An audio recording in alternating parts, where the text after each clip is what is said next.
nation on his own.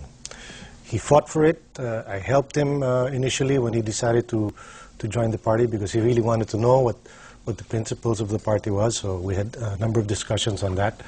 And then there was a big public debate, if you will, during the National Directorate meeting. It was seen on television. That's when I think the public first had a glimpse on his leadership capability and his knowledge of what has to be done for the country. And we had a voting, and he won it overwhelmingly.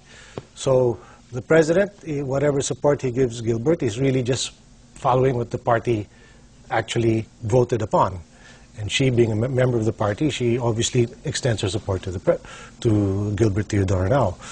Now, as far as her support is concerned, we have a different strategy because we think, again, that the Filipino people are more looking towards the future. Whatever issues there are with Gloria or Cory or Marcos or Ramos or whoever, fine, you can focus on that a little bit, but what is more important to them is what kind of platforms and programs you're going to propose to run this country for the future. And I think you've seen snippets of that. I mean, Secretary Teodoro has made some very bold statements of some changes that he would like, and some statements of some continuing policies that he would like to maintain. So, for example, the infrastructure program, he thinks that should be maintained. The cash transfer, conditional cash transfer program, he thinks that should be maintained. There are a lot of programs that are actually doing well. The health care program is okay, but he even has another proposal to make it a universal health care proposal. He's the only candidate, and even if it's an unpopular decision right now, he's the only candidate that is very open for constitutional amendments. He's the only one that is saying that. So that, to me, is a clear platform of positions and issues that you can either be for or against. What we should be worried about are candidates that do not say anything and that say, let's get elected first and then I will figure it out or I'll study it. What's the purpose of an election then?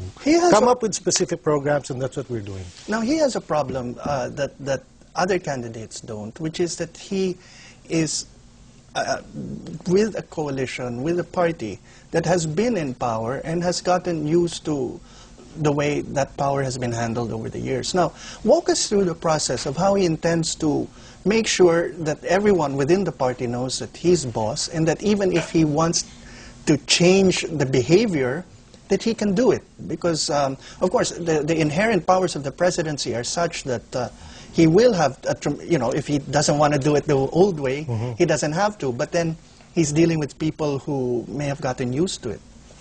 Well, all I can say is that ever since I've started working closely with him, I've seen his leadership capability and potential. Even right now, with the campaign season starting, with a lot of planning going on, there are a lot of old-timers that are asking him, you do it this way or that way. And he's saying, no, I'm going to do it my way. So the way he's running his campaign gives you an idea of how he will run his administration. He is his own man. He's a very deep man. He has thought through a lot of the issues already way before it has actually been put on the table. So he's very, very well prepared. For example, during the Typhoon Ondoy, you mentioned earlier, the party apparatus were praying that he would use this to his advantage. You know, get out of the desk, swim, do a little this, do a little that, give this. And he said, you know, I'm not going to use this for my campaign. So he actually even told his campaign staff to take a break. I'm going to focus on this Ondoy problem. I'm going to sit on my desk here. People don't like me to sit on my desk. But to me, that's the most effective way to give out orders and monitor the situation. And he also took the responsibility, maybe, of some local governments that were not effective. But he accepted that responsibility. And also so that, to me, gives an example of the PR hit. And took the PR with hit. the long term in mind. Exactly. I mean, okay, and so you believe this is how he's going to wage the campaign going forward? And his administration, once he wins, he's going to be his own man. He's not going to, if anybody thinks they can dictate him one or the other, I've got news for you. This fellow is real. He's very straightforward, and his leadership capability is genuine. Okay, thanks very much, Francis. So, thank you, Francis. I'm Manolo Quezon, and this has been The Explainer.